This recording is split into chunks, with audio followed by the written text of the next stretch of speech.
أعوذ بالله من الشيطان الرجيم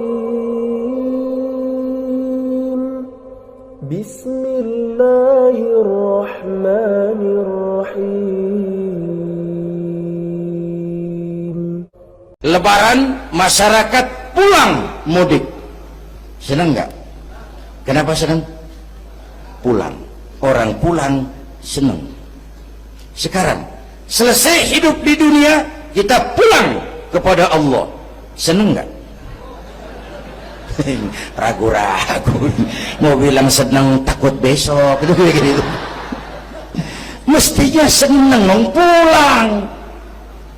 Apa yang bikin pulang yang satu itu kok berat? Kelihatannya dua.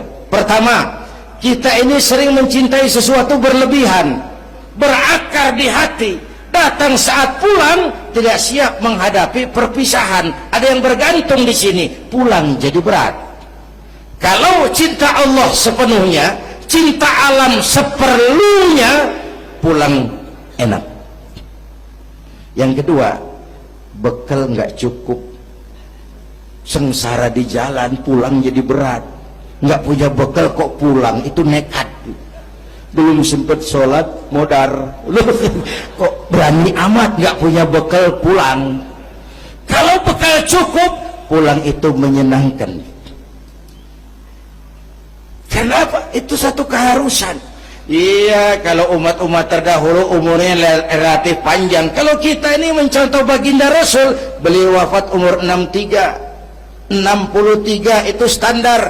Kalau mencontoh Nabi, jatah kita 63. Kalau malam ini kita sudah 50 tahun, tinggal 13. Waspada. Kalau malam ini kita sudah 62 tahun 11 bulan, udah jangan pakai pantangan, apa aja makan lah Pak, sebulan lagi tuh. Sebulan lagi, syukur-syukur dapat bonus. Dan saya bilang mati itu tidak pakai abjad. Kalau pakai abjad bisa nunggu. Mati bang ngacak. Kadang-kadang kakeknya segar bugar, cucunya pahit. Kalau mati pakai abjad enak nunggunya. Tahun ini yang mati A, tahun depan B, tahun berikutnya C, lalu D, terus F, lalu G, lalu H. Saya Z. Repot saya, nggak ada yang ngurus, orang udah habis.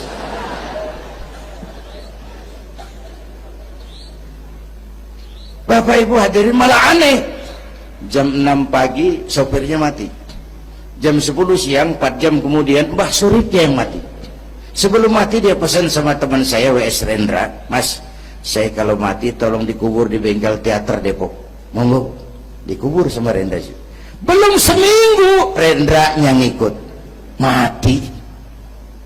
1 bulan sebelum Rendra, lebih dahsyat lagi, Michael Jackson mati. The King of Pop, raja pop dunia, mati. Apalagi penyanyi keroncong, lebih mati lagi. Ada hidup sesudah mati, ada akhirat sesudah dunia. Semua kita perantau, dan perantau harus pulang. Bapak Ibu hadirin yang saya hormati, oleh karena itu, dengan semangat itu, ayo kita tingkatkan ibadah kepada Allah Subhanahu. Penutup,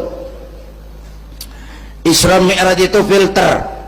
Setelah terjadi peristiwa itu kelihatan, yang beriman makin mantap, ini golongan Abu Bakar Siddiq. Yang kafir makin kurang ajar, ini golongan Abu Jahal, Abu Lahab, Abu Sufyan, dan abu-abu lain kumpul di situ. Yang ragu-ragu kafir lagi. Ini kristalisasi. Maka dengan memperingati Isra Mi'raj ditambah dengan semangat sholat berjamaah, ayo kita jaga kesatuan, persatuan, kerukunan, dan kekompakan. Bapak Ibu hadirin yang saya hormati, saya bersyukur walaupun belum pernah hadir, tapi saya tahu tiap minggu pagi pengajian Kiai Uci ini dibanjiri oleh jamaah. Alhamdulillah. Kita doakan beliau diberikan kekuatan dan pengajian jalan terus sampai kira-kira kiamat kurang seminggu. Jangan sampai kiamat lah, ngeri. Saudara-saudara, itu yang kita perlukan sekarang.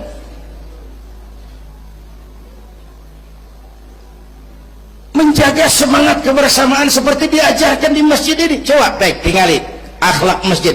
Siapapun masuk masjid, copot sendal, buka sepatu. Kenapa? Tidak ada warga kelas 1 di sini. Semua sama di depan Allah. Ini masyarakat yang mau kita bangun. Lurah masuk masjid, buka sepatu, rah. Camat masuk masjid, buka sepatu, mat. Wali kota masuk masjid, buka sepatu. Ini Pak yang ngomong dia tuh. Sembarangan tak.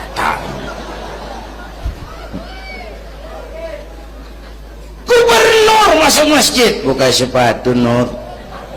Presiden masuk masjid, buka sepatu, Den. Ini masyarakat yang mau kita bangun. Kan keadilan di negeri kita ini masih mahal. Hukum masih sering seperti pisau, tajam ke bawah, tumpul ke atas. Kalau yang kecil salah, hukum cepat-cepat ditegakkan. Yang besar salah, cicing wae pura-pura tenyaho. Itu yang melukai rasa keadilan. Bapak Ibu hadirin yang saya hormati, itu yang melukai rasa keadilan. Kalau mau lapor kehilangan ayam, itu harus jual kambing. Ingin menang berperkara, jual sapi. Ngurusin ayam hilang kok jual kambing, jual sapi. Itu harga keadilan yang harus kita bayar. Karena itu ke depan belajar dari sejarah, kita bukan cuma perlu pemimpin pinter, tapi juga benar. Malahan lebih baik benar enggak tapi pintar ketimbang pintar tapi enggak benar. Capek dibohongi pemimpin yang cuma pintar tapi enggak benar. Disuruh ngurus beras malah nimbun beras, disuruh ngurus laut jadi bajak laut, disuruh ngurus hutan rame-rame jadi orang hutan. Gitu. Kita rindu munculnya sosok-sosok macam Umar bin Abdul Aziz. Punten nih, itu Umar bin Abdul Aziz waktu terpilih jadi khalifah, yang pertama diucapkan inna lillahi wa inna ilaihi raji'un. Terpilih jadi presiden, bukan alhamdulillah, inna lillah. Pagi dilantik, malam pesta. Pesta apa? Dangdut? Enggak. Pesta air mata. Di mana? Di mihrab dalam masjid, sujud sambil berlinang air mata. Istrinya tanya, "Bang?" "Iya sayang." "Oh, udah dengerin aja, orang improvisasi." "Iya sayang, abang kan sekarang jadi khalifah." "Kenapa nangis, Bang?" "Itu Fatimah, itu sebabnya saya nangis, karena saya dipilih aklamasi secara sebagai khalifah. Setelah jadi pemimpin yang terbayang oleh saya, yatim piatu yang merintih kelaparan, janda-janda tua yang perlu bantuan, rakyat saya yang belum bisa menemukan haknya secara wajar, saya takut saya zalim kepada mereka, saya nangis mohon pertolongan Allah." Pagi dilantik, malam pesta, tahajud. Esok harinya karena pemimpin baru, banyaklah pejabat-pejabat, gubernur cari muka. Namanya presiden baru, ada yang kirim emas, pakaian mahal, berlian, mutiara, dikumpulkan sama istrinya. Umar tanya, "Fatimah?" "Iya bang." "Banyak hadiah yang kau terima?" "Banyak bang, intan, berlian, mutiara, emas." "Kau senang?" "Saya senang bang." "Oke, kalau kau senang itu hadiah intan, berlian, mutiara, kumpulkan sebanyak-banyaknya dan besok kita cerai. Tapi kalau kau sayang saya, itu hadiah intan, berlian, mutiara, jual, uangnya masukkan baitul mal untuk ngurus rakyat kita." Apa jawab istrinya? Istrinya pun istri beriman, gak mentang-mentang istri pejabat lalu ikut-ikutan borong proyek suaminya. Kata Fatimah, "Abang?" "Iya sayang." "Apalah artinya intan berlian tanpa engkau di sisiku bang?"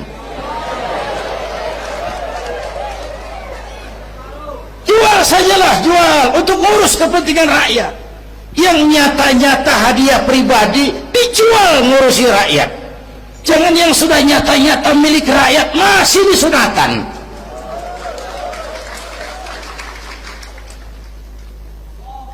Yang antik lagi, satu malam beliau kerja di kamar pakai lampu templok, nulis, datang seorang tamu, Assalamualaikum ya Amirul Mukminin. Waalaikumsalam. Silakan duduk. Ada apa? Enggak, cuman mau ngobrol.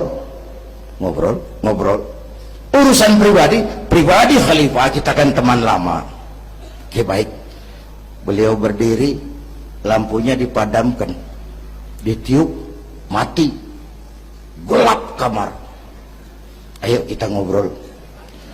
Tamunya heran, ya khalifah, iya, kita kan mau ngobrol, iya, kenapa lampu dimatiin?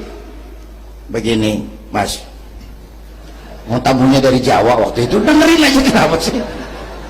Gini lah mas, tadi waktu sampean datang tuh, kan sampean lihat saya lagi kerja. Iya, saya kerja tadi ngurusi rakyat.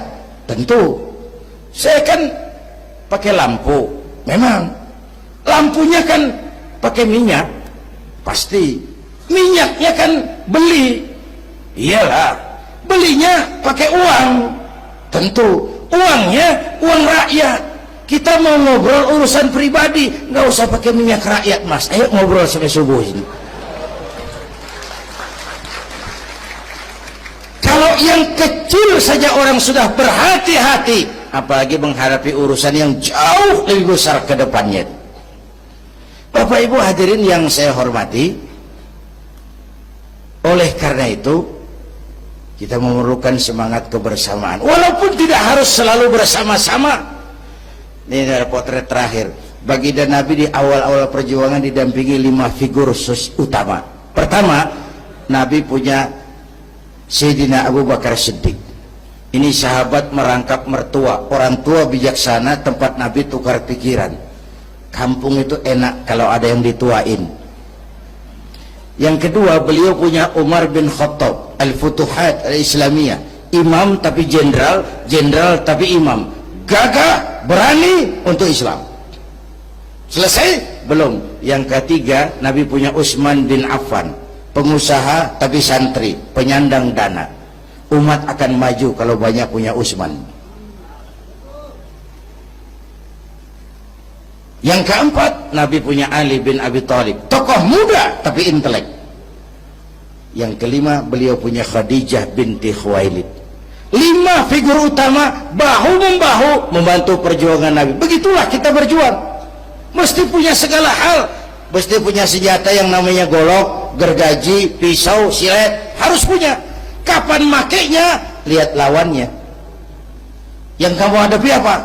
Kumis pak, silet turun. Yang kamu hadapi apa? Akar kayu nangka pak, kampak maju. Ini kita sering emosi nggak pada rugu. Yang dihadapin kumis, kampak yang maju. Urusan nggak selesai bibir bongkar pak.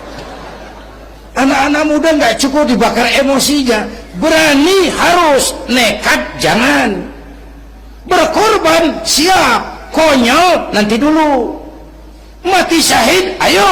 Mati sangit, jangan. Berani sama nekat tipis loh bedanya. Berani harus, nekat jangan. Berkorban siap, konyol nanti dulu. Bapak Ibu hadirin yang saya hormati, dengan semangat kebersamaan saya yakin kita bisa berbuat lebih banyak. Inilah barangkali sekelumit ikut tasyakur saya. Mudah-mudahan ada manfaatnya buat kita semua. Lebih kurang mohon maaf. Usikum wa iyaya bitaqwallah. Aqulu qawli hadza. Wassalamualaikum warahmatullahi wabarakatuh.